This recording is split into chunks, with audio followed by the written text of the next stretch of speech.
Boa tarde, sejam todos bem-vindos à 11ª edição do MAC Face to Face, uma parceria do Mackenzie Soluções com a PM Hub. Mackenzie Soluções é uma área de negócios que atua no mercado corporativo, desenvolvendo estratégias de melhoria de performance e sustentabilidade financeira, além de diversos cursos de educação executiva. PM Hub é um ecossistema de 4 consultorias e uma Business School, referência internacional na transformação das organizações e modelos de gestão agile, maximização da produtividade de performance e RH de alto impacto econômico. Tem escritórios em São Paulo, Lisboa e Dubai. O tema que debateremos hoje é Novos Desafios da Liderança. E para compor nosso painel, convidamos Luciane Soares, ela é diretora sênior de RH na PepsiCo. E Sara Bemer, ela é coach de liderança com neurociência e CEO da Blue TED. Eu sou Fábia Reguini, consultora de negócios do Mackenzie Soluções e acompanharei vocês durante todo esse evento. Antes de passar a palavra aos nossos convidados, ou melhor, às nossas convidadas, quero avisar ao público que nos assiste que nosso bate-papo está disponível. E vou pedir que vocês mandem suas perguntas ou comentários para que possa fazer aos nossos convidados e tornar o nosso bate-papo ainda mais interessante. Boa tarde, Luciane. Boa tarde, Sara. Mackenzie Soluções agradece a participação do painel de hoje para debater um tema que é muito interessante, pois liderança por si só não é simples. A liderança tem o papel de inspirar, motivar e influenciar.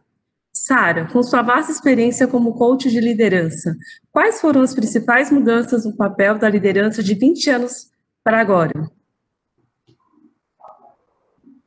Como que você percebeu essa evolução no papel de liderança?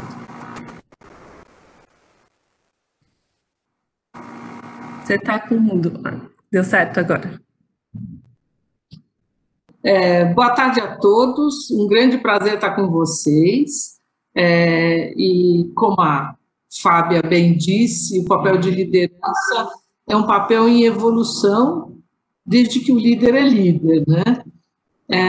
Então, nos dias de hoje, nós temos uma liderança que ela precisa ter um olhar holístico do dia a dia das empresas, e nós vivemos num mundo extremamente complexo, onde nem todas as pessoas têm todos os conhecimentos necessários para fazer uma gestão, e o líder precisa ter um papel de capturar tudo que é de sugestão da equipe e também de estimular essa equipe a contribuir com novas ideias para a gente ter inovação. O papel do líder hoje em dia é um papel de um catalisador, e nós temos muito firmes o modelo do passado, que o modelo de liderança veio das igrejas e do exército. Hoje é um outro mundo extremamente complexo, onde todas as pessoas têm um papel para compor uma solução. É esse o modelo que nós estamos vivendo. Não sei, Fábia, se é isso que você gostaria de saber. Sim, com certeza, Sara. Eu acho que, de fato, hoje o líder, quando você fala que ele tem o papel de capturar, ele sai de uma função de ordenar, né, de mandar, ele vai muito mais para uma função de ouvir, de estar atento às necessidades pessoais e profissionais da sua equipe e conectar a estratégia da organização com as principais habilidades da sua equipe. Quando ele não tem todas as habilidades necessárias, ele tem que promover um ambiente que possa articular isso, entregar o resultado esperado. Luciane, você teve um case na PepsiCo, né? Conta pra gente um pouquinho a experiência, um pouquinho não, se você puder contar bastante sobre o case, compartilha conosco, por favor. Ok, bom, antes de mais nada... Eu queria só falar um pouquinho, a Luciana tem uma fantástica experiência, é uma baita profissional de muitos anos de recursos humanos, né? Passou por grandes organizações, né? Tem muita experiência tanto na parte operacional quanto na parte estratégica, E ela, agora na PepsiCo, viveu esse momento de pandemia com uma estratégia muito interessante, e ela tem algumas novidades para nós. Bom, obrigada, Sara. Eu queria, antes de mais nada, agradecer ao convite do Mackenzie e da própria Sara, que é uma amiga também de muitos anos já. Nós estivemos juntas numa das organizações que eu trabalhei.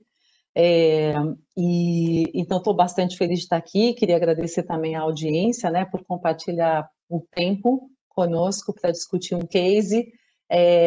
Eu vou contar o case de Covid-19 da PepsiCo, porque a gente vai entendendo que tem vários elementos de liderança costurados nisso, porque é o único jeito da gente, né, enfrentar uma questão dessa sem precedentes, né, como a de uma pandemia mundial, de fato, nas organizações, de fato a gente usar toda a liderança realmente focada, né, realmente dedicada, com um objetivo, que era cuidar das pessoas, né, para que as pessoas cuidassem do negócio e gerando resultados, a gente continuasse podendo cuidar das pessoas num ciclo muito virtuoso. Então, é um pouco dessa experiência que eu quero dividir com vocês, e espero que seja, apesar da gente não estar interagindo diretamente hoje, plateia, que possa ser interativa de alguma forma. Tá? Essa é a minha expectativa. Bom, então, na verdade, eu vou contar um pouco como é que a gente liderou, né, a questão da Covid-19, e aí os elementos, naturalmente, de liderança devem ir surgindo. E eu vou falar também de qual é a minha perspectiva sobre quais são as novas, digamos assim, competências do líder para, né, este tão comentado novo normal, né? Bom, eu acho que a primeira coisa para contar para vocês é o que nós fizemos, né? A gente foi dormir num dia, acordou no dia seguinte com uma pandemia instalada, né? Até o carnaval parecia que não estava acontecendo nada exatamente, a gente entende bem quais são as razões pelas quais a gente demorou a saber, mas de repente a gente se viu numa situação de que assim, as pessoas precisavam ficar em casa, as organizações precisavam continuar entregando negócio, resultados, enfim, como é que a gente equaciona tudo isso? A primeira coisa que eu acho que nós fizemos foi a gente se comprometer com uma governança muito bem marcada e muito próxima aos nossos times.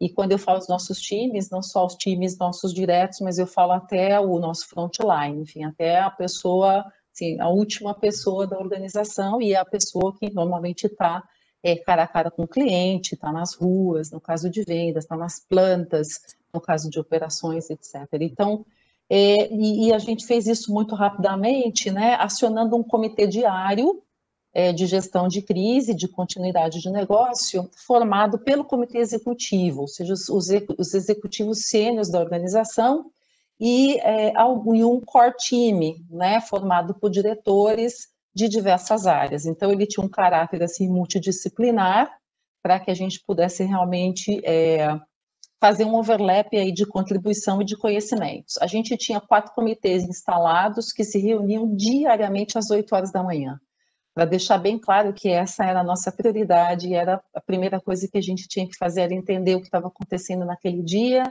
e quais eram as decisões e soluções que a gente precisava dar para que as nossas pessoas tivessem as condições para fazer o trabalho delas. Então, tinham 4 comitês. Nesse momento, se reunia virtualmente ou pessoalmente? Virtualmente. Então, antes de mais nada, talvez eu tenha começado a você falar, a primeira coisa que a gente fez todo mundo que podia ir para casa, trabalhar de casa, foi para casa. Neste momento, foi com o que tinha. Pegou seu computador, foi para casa, a maior parte das pessoas tem um notebook, então a gente conseguiu rapidamente fazer com que as pessoas não precisassem mais ir ao escritório. Depois a gente foi organizando isso, num conceito também que eu acho que já é um conceito para marcar o que eu acho que é uma nova competência de liderança, que é poder, dentro do modelo de agilidade, do modelo Agile, eu poder pensar em progress over perfection, né? Progredir né, assim, antes de tentar estar perfeito, né, sair daquele modelo waterfall que a gente conhece para um modelo que realmente é ágil, você vai fazendo, vai testando, vai melhorando e etc. Então a gente fez isso, mandou todo mundo para casa do jeito que dava, até que a gente pudesse. Então, assim, a prioridade número 0 era proteger as pessoas, tá? Então, essas reuniões aconteceram desse comitê, todas virtuais. Eu não vou ao escritório desde o dia 16 de março deste ano. Isso aconteceu com todo o nosso público, tá? Desde o dia 16, nós estamos remoto. Obviamente, a gente tem um frontline que não tem como executar o trabalho dele remotamente. Então, a gente acionou rapidamente esse comitê para criar condições para que as pessoas pudessem estar ou nos clientes, no caso de vendas, ou nas plantas e nos centros de distribuição, no caso das pessoas que têm esse back-office mais operativo, cujo trabalho não pode ser realizado remotamente. Então, os 4 comitês eram um comitê de demanda, um comitê de supply chain. Então, assim, o comitê de demanda a gente discutia, né, as dinâmicas de canal, da organização, os requerimentos do cliente para essa situação nova, qual era o novo comportamento desse shopper, né, desse consumidor, o que a gente tinha que mudar na nossa estratégia, produtos, tamanhos, etc., e as necessidades do nosso frontline, né? A gente tinha um comitê de supply chain, ou seja, como é que a gente fazia o sourcing, né, para essas novas demandas, como é que a gente organizava a nossa manufatura, a área de transportes, tudo isso para, de novo, atender as demandas desse cliente consumidor e do nosso frontline que estava lá para realmente prover tudo que a gente precisava. Um comitê de finanças, a gente olhava, então, qual era o plano, ou qual viria a ser o plano anual, dependendo do que ia acontecendo no mercado, e de fato a gente teve que fazer replan algumas vezes ao longo do ano, né, porque o plano original não ia funcionar para uma crise como essa. A gente olhava, enfim, todos os KPIs importantes, né, o cash flow, o mix, o phase, sabe, quais eram as contingências, etc. Isso era diário, tá? E um comitê de people, que na verdade foi um comitê que drivou tudo isso, né? Lá a gente olhava como é que a gente ia fazer para cuidar da saúde das pessoas, para fazer tracking, para rapidamente construir procedimentos de segurança, como é que a gente ia pagar as pessoas nesse momento em que o comércio inteiro estava fechado e que ia impactar nas metas de vendas deles, como é que a gente ia, enfim, endereçar as preocupações com a saúde e segurança dos nossos funcionários e tudo isso. Então, isso aconteceu religiosamente às 8 horas da manhã, desde o primeiro dia que a gente tomou a decisão de que precisávamos estar todos em casa. Tá? E, Sara, desculpa, vamos lá. Primeiro com a Luciane. Luciane, dentro desse contexto todo que você passou para a gente agora, vocês perceberam na Pepsi como uma mudança de comportamento da liderança e dos liderados? Todo mundo, assim, o que a gente ouve dizer é que nas organizações as pessoas deram as mãos e falando, vamos que a gente juntos somos mais fortes, né? Esse era o lema do momento e até hoje está prevalecendo. Como é que foi, assim, a reação do time de vocês? Muito boa a tua pergunta e muito interessante, porque, obviamente, a gente se preocupou com esse paradoxo, quando a gente mais precisava de ter todos juntos, todos trabalhando nesse overlapping que você comenta muito colaborativamente, a gente estava distante, né? E a gente sabe que nós somos parte de uma cultura, né? Nós somos latinos e as coisas funcionam muito no olho a olho, né? A gente se comunica e se relaciona com todos os sentidos, né? Não só com a nossa voz enfim, a fala, mas a gente também se relaciona de uma série de outras formas. E isso tudo estava em xeque nesse momento. Mas a gente viveu essa experiência que você está descrevendo, sim. Primeiro porque a gente criou um mecanismo de comunicação que foi bastante efetivo. Então, a gente criou um processo de comunicação. Então, era diário, com uma liderança muito sênior, que tinha imediatamente depois uma conversa com todo o comitê diretivo da companhia, todos os diretores, para que eles estivessem entendendo o que estava acontecendo dia a dia, e pudessem dar informações confiáveis para os seus times.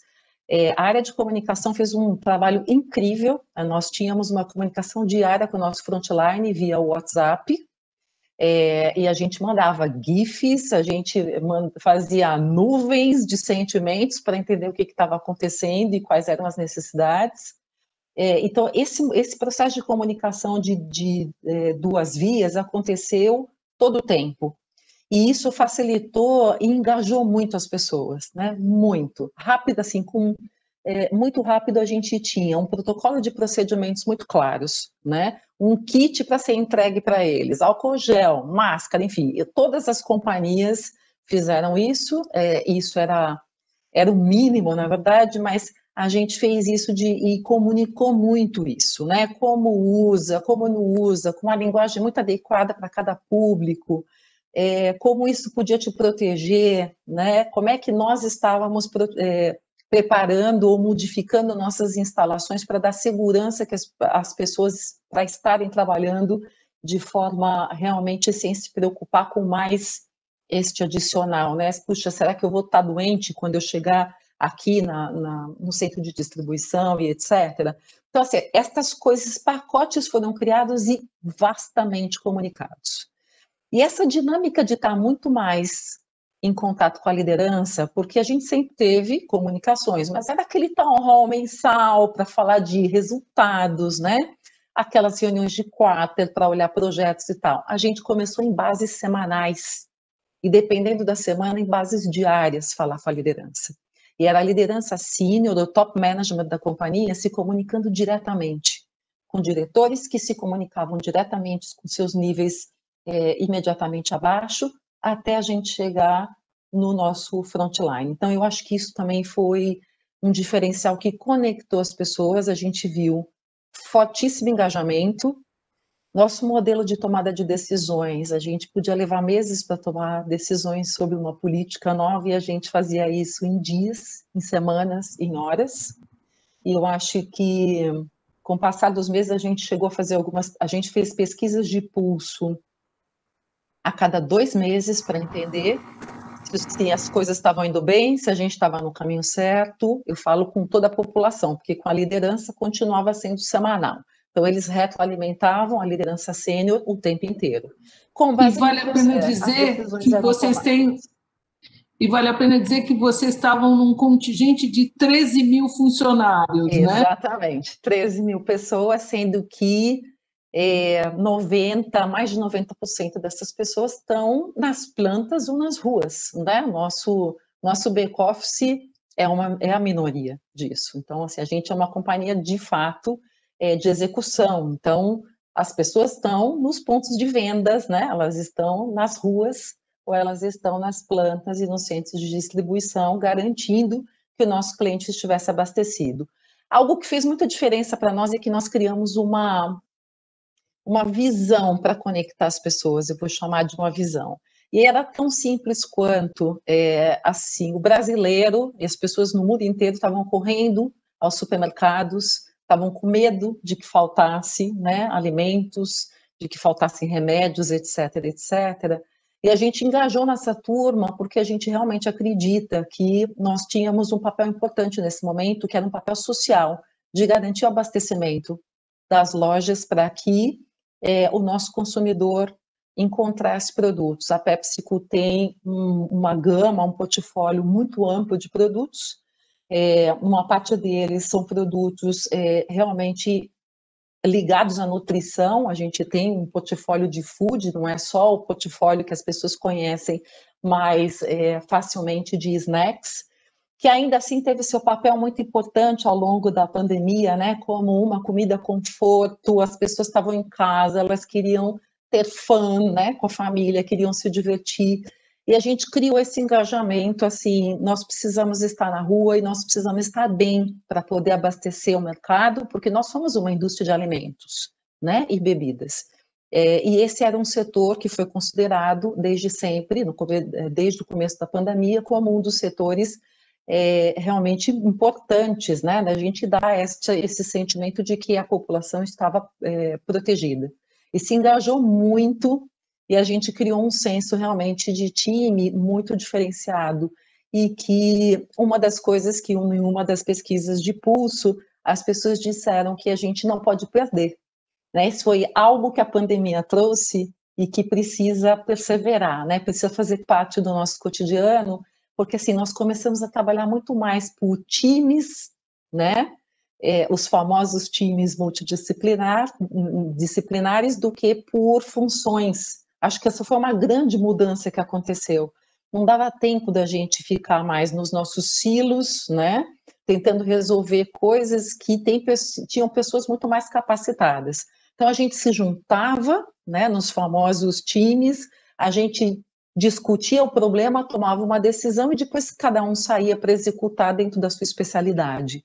Mas este modelo trouxe muita agilidade e trouxe principalmente muita colaboração, muita cooperação entre a liderança da companhia.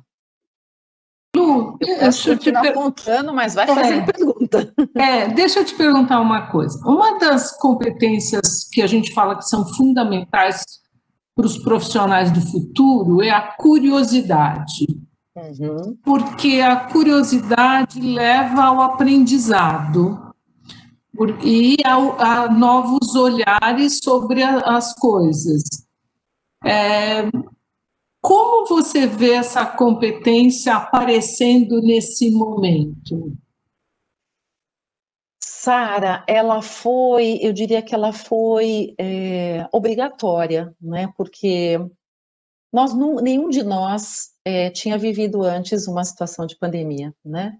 Esse foi algo que chegou para enfim, para nós que estamos aqui, né? Neste momento do planeta Terra, de fato foi uma mudança drástica que trouxe impactos muito importantes na vida de todas as pessoas, na saúde física, na saúde mental, e ninguém estava pronto para lidar com isso. Só que os problemas apareciam todos os dias. Como é que a gente faz para garantir a segurança das pessoas? Como é que a gente faz para responder a hábitos novos de consumidor? Como é que a gente faz para cuidar da nossa família e organizar o trabalho diário, já que agora o lugar de trabalho é o mesmo lugar onde está, né, onde está minha família, onde estão as crianças correndo, as crianças precisando de ajuda para a escola. Então, assim, eu acho que tudo isso eram elementos tão novos que, assim, se você não se obrigasse, ou se você não tiver essa curiosidade, não tinha soluções. Então, eu acho que foi natural, para algumas pessoas isso é muito natural, mas eu acho que, frente à necessidade, a curiosidade virou algo básico, né? Algo muito preliminar. Então, nós, de fato, exercitávamos muito perguntas, muita pesquisa, muito benchmark. Isso são características que, se você não era curioso, você desenvolveu a curiosidade, né? Eu também acho que as características de uma liderança, enfim, que seja vencedora, que seja efetiva, ela também passa por desenvolver, né? Esse conceito do líder nato também é um conceito que não cabe mais nos dias de hoje, sob minha perspectiva, né?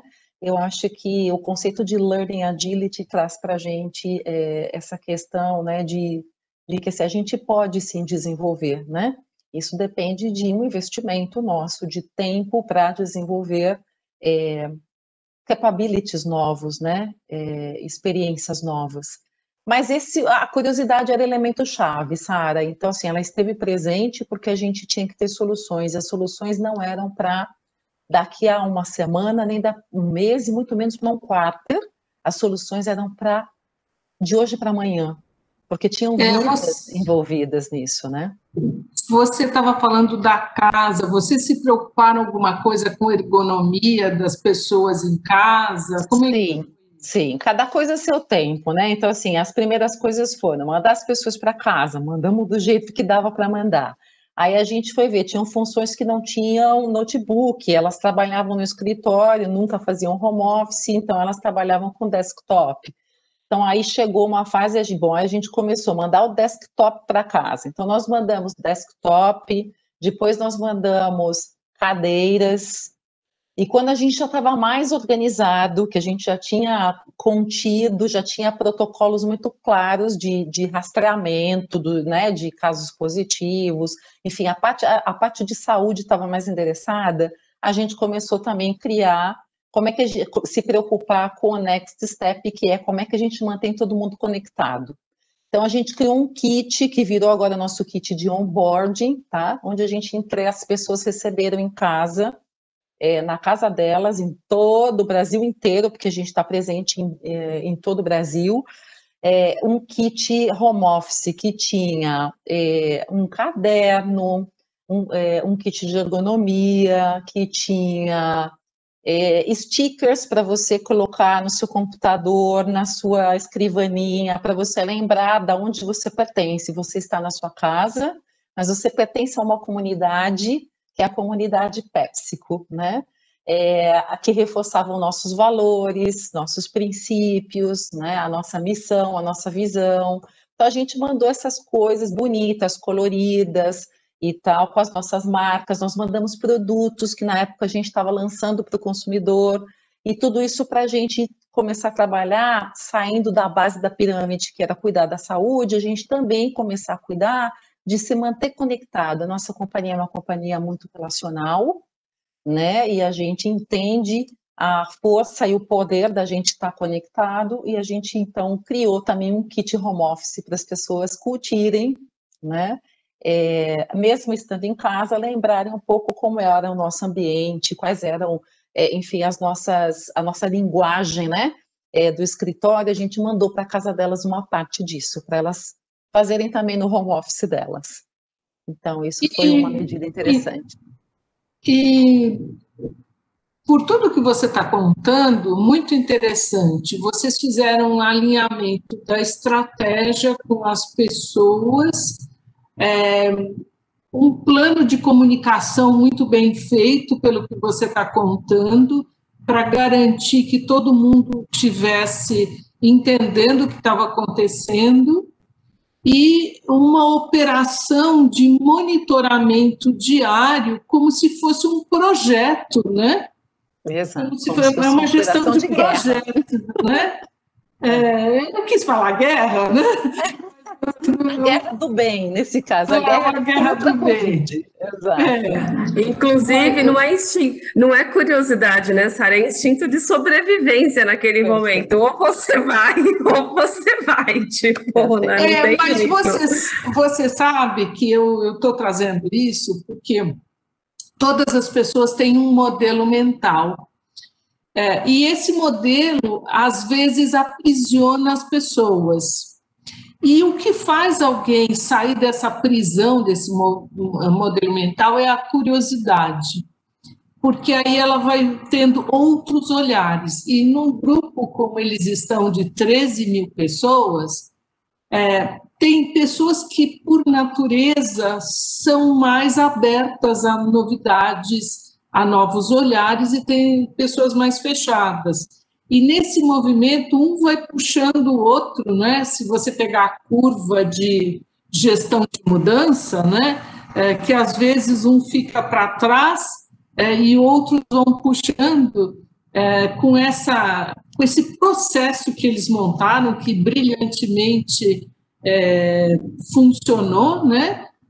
E eu sei que a PepsiCo foi até um case que saiu em várias revistas, a forma com que vocês atuaram, né?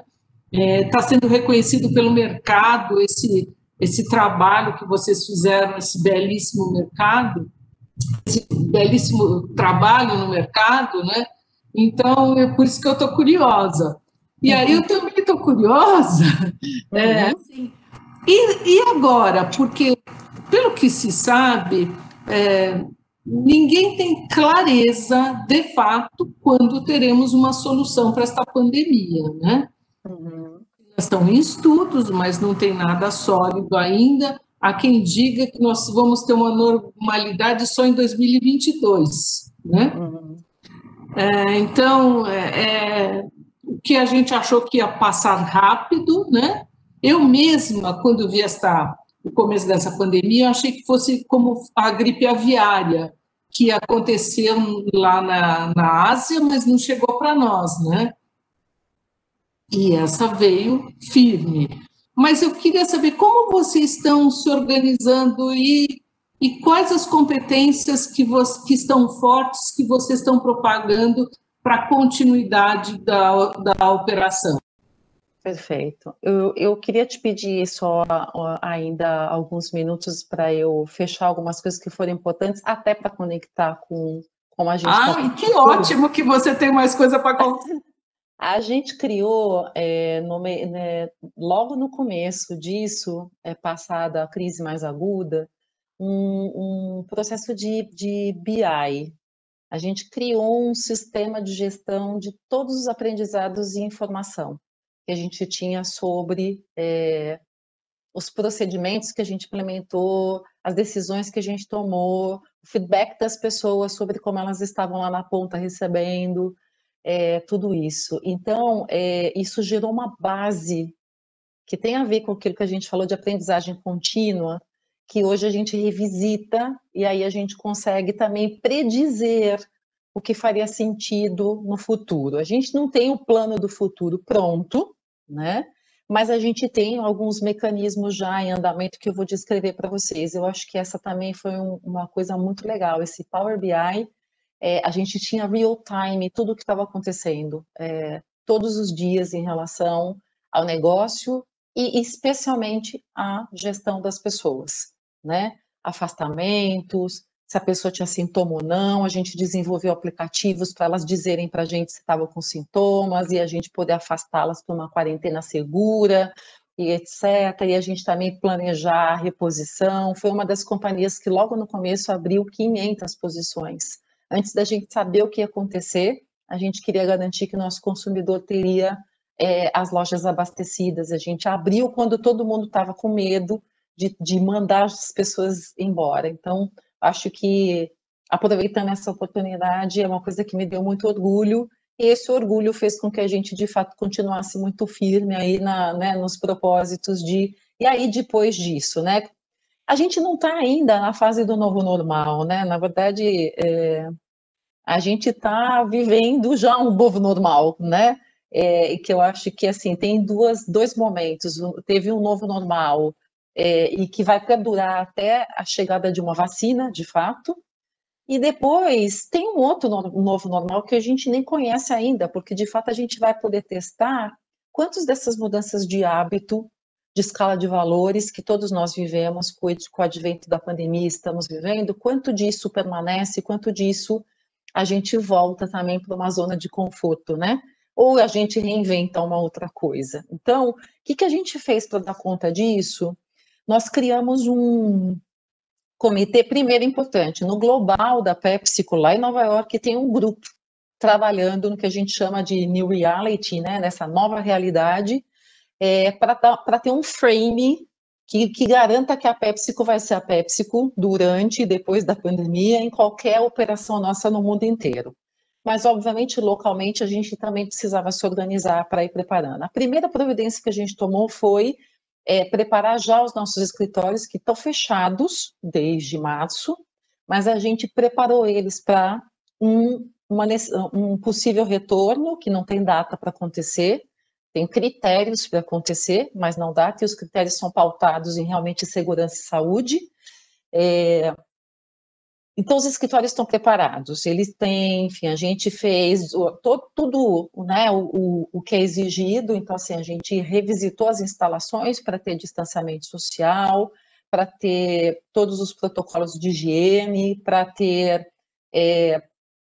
a gente usar o menos possível, tocar as coisas, então assim, o café não precisa mais você apertar o botãozinho da máquina, porque a gente adaptou isso para um aplicativo, que você coloca ele ali perto da máquina do café. A gente não está usufruindo disso, porque foi a nossa decisão não voltar para os escritórios, mas os nossos escritórios estão prontos. Então, acho que essa foi a primeira medida. Se em algum momento a gente, precisamos voltar, com a capacidade limitada, obviamente, para a gente garantir segurança, nós estamos prontos, tá?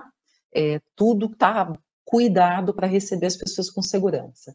Nós criamos, então, um comitê formado somente por diretores que a gente chama de a experiência do empregado, tá? O employee experience. Tudo em inglês é mais simples, essa companhia americana, tudo lá é tudo lá em inglês, né?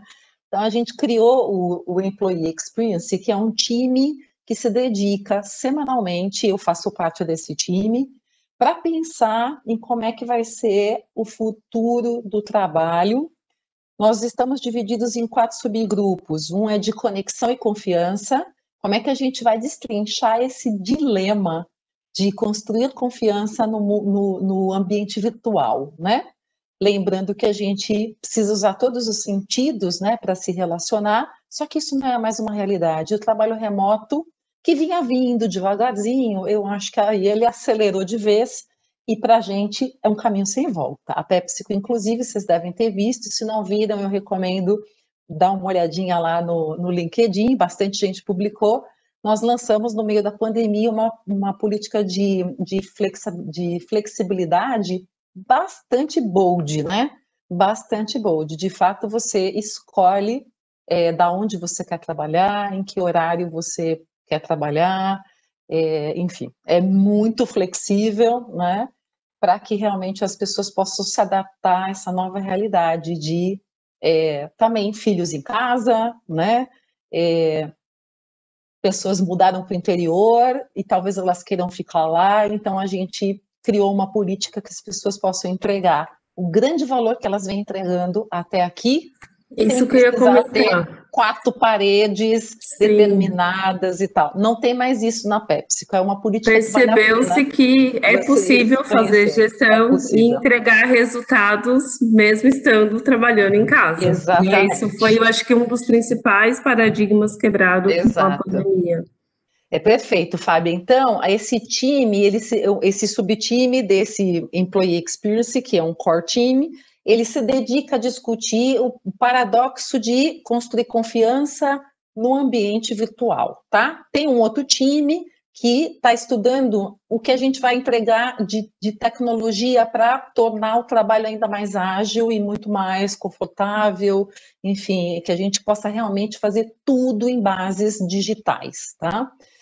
Tem um grupo que cuida de temas de flexibilidade e de agilidade, que fala não só de aprender, né, a ser ágil, mas também quais são os processos, políticas, né, que a gente precisa revisitar para um mundo que vai ser muito mais ágil, que vai ser muito mais, enfim, direto ao ponto, né? Então, isso é o que a gente vem fazendo.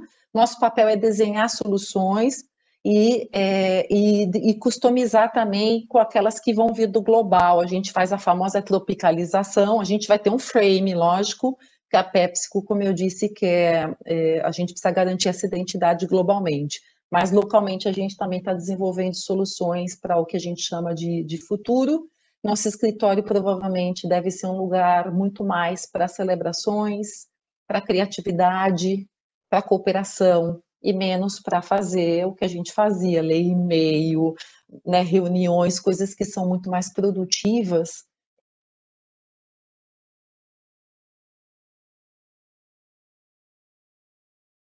Luciane, você colocou, acho que no mudo sem querer. Oi? Opa, gente, desculpa. Sim, postou aí. Bom, e obviamente isso trouxe uma série de aprendizados sobre o que é requerido do ponto de vista de liderança. E aí eu acho que um pouco do começo da nossa conversa. A minha experiência e meu aprendizado, isso é da Lu, não é da PepsiCo, né? Mas assim, eu falei para vocês, eu acho que uma das competências que já era chave, né, de liderança, mas que para mim ganhou ainda mais importância é essa que a gente chama, eu estou chamando de Learning Agility 2.0, né? Esse 2.0 fui eu que acabei de colocar. Que assim, a capacidade realmente de aprender as coisas novas em pouquíssimo tempo e aplicá-las no cotidiano, mas com um plus. Esse plus, para mim, é humildade intelectual, é a gente realmente ter a capacidade de desaprender, de, sabe, desapegar para criar soluções para um momento como esse. Se a gente for capaz de passar por isso, a gente se dá conta de quantas oportunidades a gente perdeu antes com burocracias, com questões que pareciam muito lógicas, mas que caiu por terra. A gente pode ser muito mais ágil, trabalhando muito mais colaborativamente, simplificando os processos, né? E isso depende dessa capacidade de aprender rapidamente e aplicar imediatamente o seu conhecimento para solucionar algo cotidiano. Então, essa para mim é uma competência chave da liderança, para esta liderança.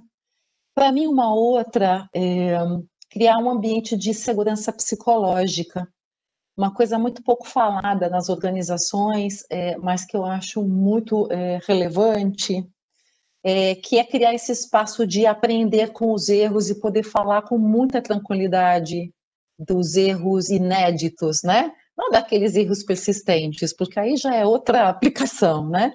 Mas dos erros inéditos, onde as pessoas realmente possam tomar mais riscos. Porque, gente, muitas das coisas que a gente fez durante esse período estamos fazendo de pandemia e que está segurando para a PepsiCo do Brasil um resultado incrível este ano. A gente, assim, vai ser uma das poucas operações da PepsiCo no mundo que vão entregar o plano original, não é o replan, porque todo mundo teve que fazer replan. Eu acho que estes aprendizados só foram possíveis porque a gente não ficou com medo de errar. A gente testou e o que funcionou, a gente aplicou e rolloutou rapidamente. O que não funcionou, a gente não ficou buscando culpado. A gente foi para melhorar, entendeu? As Que isso é pessoas se sentindo um confortáveis. aprendizado. É um Isso, super e é aprendizado. cultural, né, Luciane? Porque vocês se abriram, a cultura da empresa se abriu a aceitar Se isso. Eu abriu. imagino que Exatamente. a alta liderança entendeu que era o momento de errar Exato. para poder aprender, porque ninguém tinha um modelo pronto para enfrentar tudo isso. Então, só consegue ter Perfeito, evolução Fábio. se você erra, né? Por isso, Lu, para eu mim, já vou fez te chamar de sentido. Lu já. Agora eu vou te chamar de Lu. Todo mundo me chama de Lu. Você se auto-intitulou Lu, eu já me senti na liberdade. Vamos lá. Não, e a Lu está mostrando ao vivo e a cores, né? Que essas teorias agile estão trazendo, né? Que se fala tanto, né? De você montar squads, é justamente o que vocês Perfeito, Sara. Foi squad na prática, sem teoria, a gente foi direto para a prática. Fala, Fábia. Disse que o lance da metodologia Agile, né, quando ela veio para o Brasil, enfim, ficou muito focado no setor da tecnologia. E aí, aos poucos, as organizações foram entendendo que ela é aplicada em todos os departamentos da empresa, né? Isso é um ponto muito interessante. Você consegue melhorar seu atendimento para o consumidor aplicando a metodologia Agile, na gestão também, enfim, todos os processos. Perfeito. Mas vamos lá, Lu, tem uma pergunta aqui do Pedro Martins para você. Ok. As competências do líder das empresas hierárquicas são, com certeza, muito diferentes das do líder das empresas orgânicas, muito mais empoderadas, pluridisciplinares, colaborativas e com outros ritos de gestão. É possível mudar o mindset dos líderes tradicionais para que eles sejam também protagonistas das transformações das organizações e os modelos de gestão contemporâneo? Como mudar esse mindset em tempo hábil? Ok. Bom, primeiro, de novo, são crenças pessoais, né? Sim, eu acredito que é possível mudar. E essa experiência me trouxe muito disso, porque nós somos uma empresa multinacional, global, com uma pirâmide, né, gigantesca, com diversos layers, etc. E a gente precisou encontrar um caminho de novo, criar um ambiente de segurança psicológica para que as pessoas pudessem contribuir com o melhor delas, sem ter medo de errar. Porque se elas continuassem com medo de dar a opinião delas ou errar, a gente provavelmente teria perdido pessoas pelo caminho, a gente teria perdido talvez clientes, a gente teria perdido consumidores, e a gente sabe que tem muitas empresas que provavelmente estão enfrentando dificuldades. Então, e aí a Lu, pessoalmente, eu tenho uma crença, de fato, da qual eu não abro mão de que, assim, eu sou psicóloga de formação, e me dediquei ao longo da carreira ao desenvolvimento de pessoas, mesmo sendo generalista, essa é uma matéria que eu nunca abri mão, né, assim, a minha agenda é uma agenda de desenvolvimento forte, E eu acredito, de fato, que todas as pessoas podem se reinventar. E, gente, depois de Covid-19, a gente precisa, todo mundo, acreditar que a gente se reinventa, né?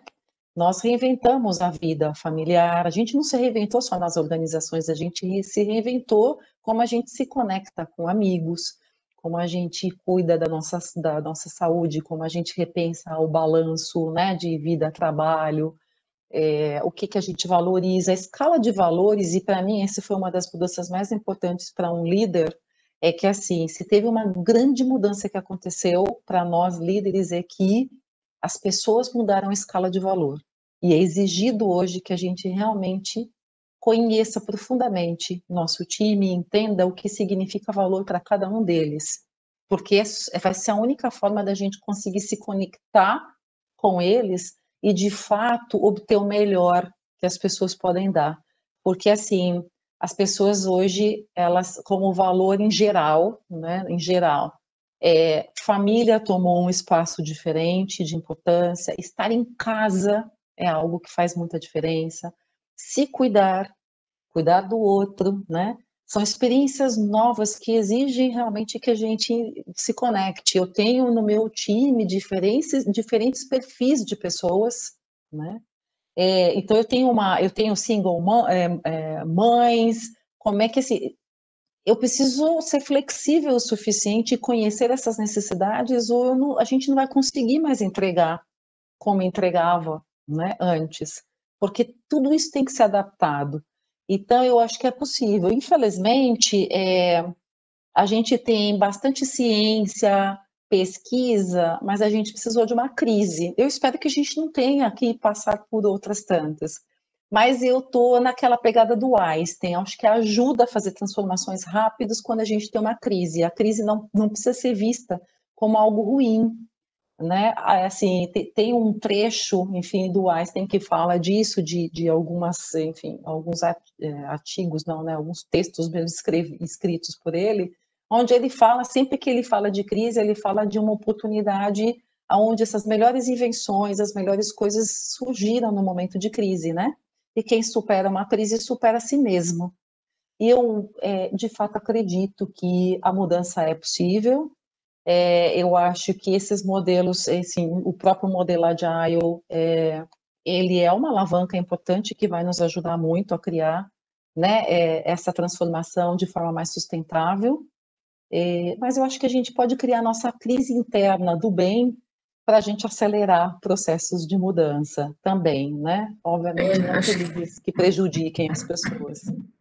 Tem eu acho que tanto um momento de crise quanto da discordância, né? Eu acho que o novo papel da liderança também, quando a gente fala que eles têm, é necessário estar mais aberto a ouvir mais, o líder hoje, ele não tem a obrigação de ter resposta para tudo.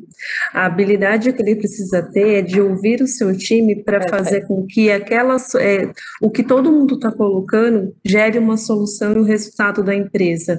E o papel da RH hoje, né, assim, nos últimos 2 anos, na minha visão, né, assim, falando, o RH ele assumiu uma importância muito grande, estratégica na parte de geração de resultados, né? Criou-se uma aproximação absurda. Antes, assim, existia o RH meio que um departamento pessoal, e aí o gerente das áreas ia e fazia solicitações de cursos, fazia o budget, enfim. Hoje não, é construído uma estratégia junto, de que as equipes sejam desenvolvidas, e onde que isso tudo está conectado com a estratégia macro da empresa, para gerar mais resultado. Então, assim, isso foi...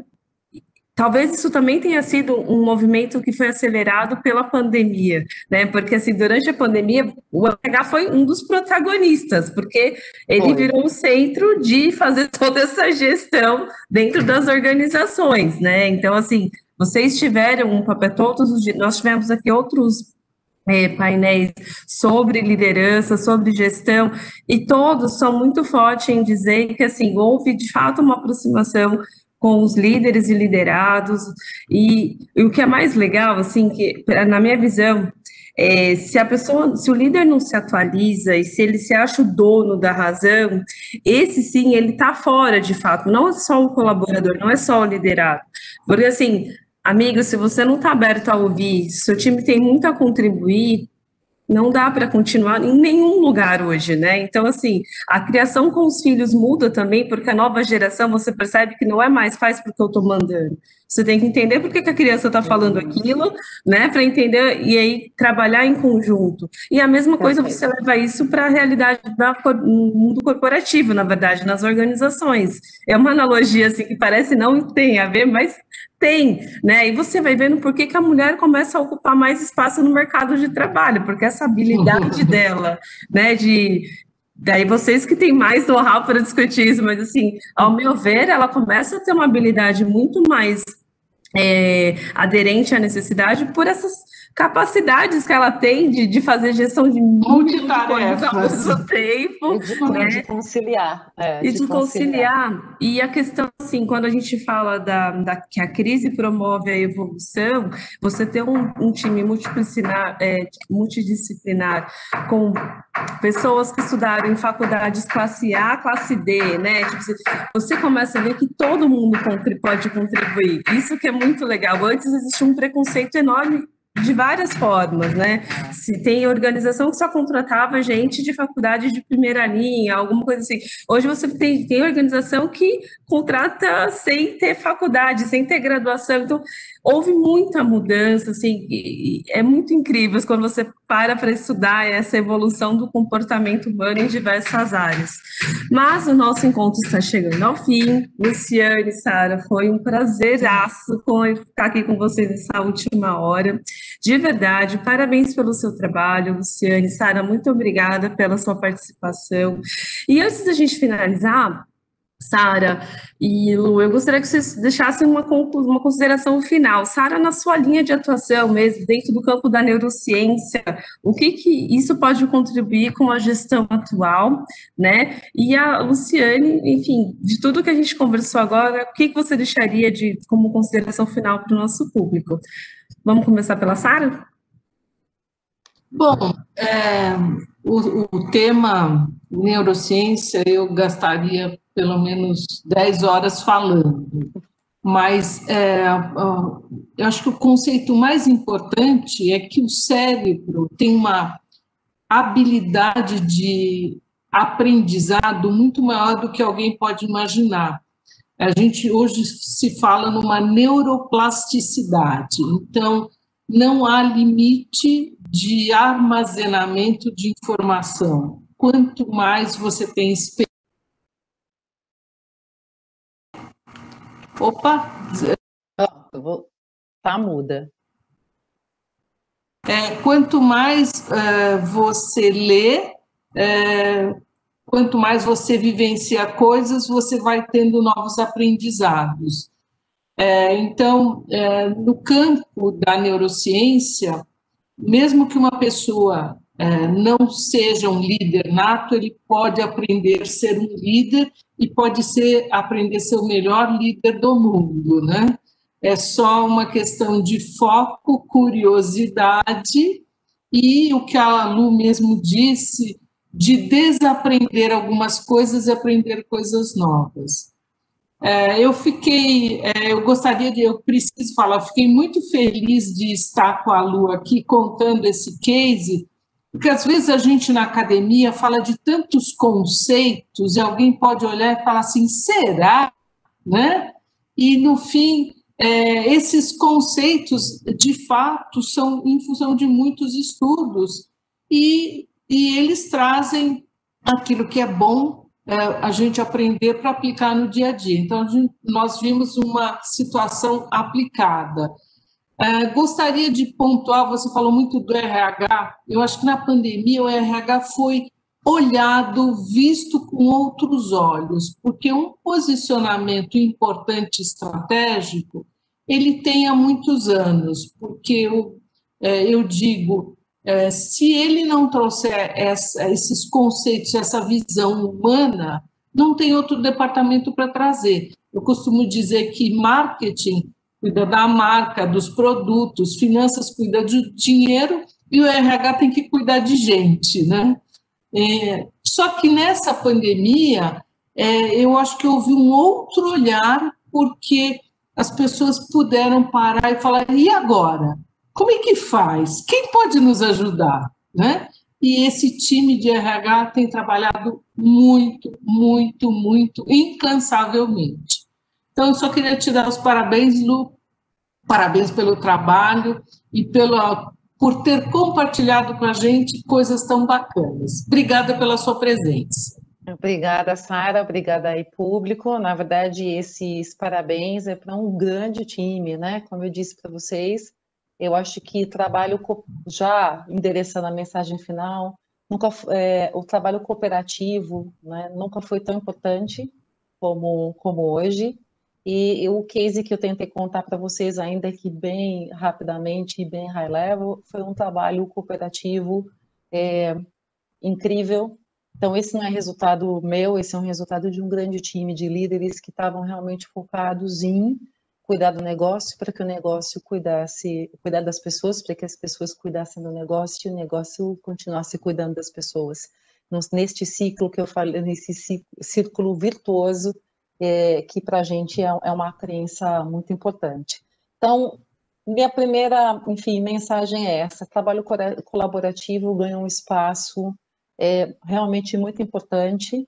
Eu acho que trabalho remoto veio para ficar e, portanto, realmente é matéria para toda a liderança estudar, né, e refletir sobre como se constrói relações de confiança. Realmente, lá, ao começo da conversa de hoje sobre modelos de comando e controle do passado, eles não têm nenhuma aplicabilidade nos dias de hoje.